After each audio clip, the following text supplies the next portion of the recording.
રાજકોટની અંદર ગેરકાયદેસર બાંધકામની અંદર શાળા ચાલતી હોવાની એક ઘટના પ્રકાશમાં આવી છે।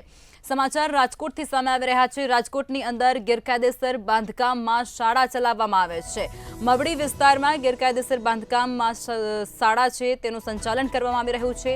3 માળનું બાંધકામ ખડકી દેવામાં આવ્યું છે અને આ સમગ્ર વિગતથી આરએમસી તંત્ર અજાણ છે। સ્કૂલ બિલ્ડિંગનું બીયુ પરમિશન કે પછી ફાયર એનઓસી પણ નથી લેવામાં આવી, ત્યારે જય કિશન સ્કૂલ સૂચિત સોસાયટીમાં બનાવી નાખવામાં આવી છે।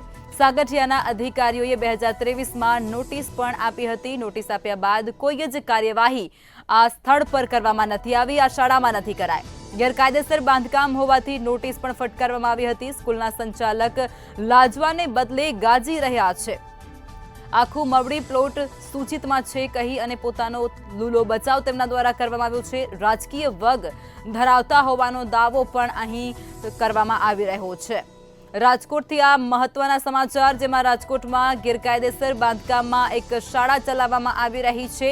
જય કિશન સ્કૂલ છે જે સૂચિત સોસાયટીમાં બનાવી નાખવામાં આવી છે। જે સ્કૂલની નથી તો બીયુ પરમિશન લેવામાં આવી કે નથી પછી ફાયર એનઓસી લેવામાં આવી, આ તમામ જે બાબતો છે તેના વગર આ શાળા છે તે ધમધમી રહી છે। 3 માળનું આ બિલ્ડિંગ છે જેને સોસાયટીની અંદર ઊભું કરી દેવામાં આવ્યું છે।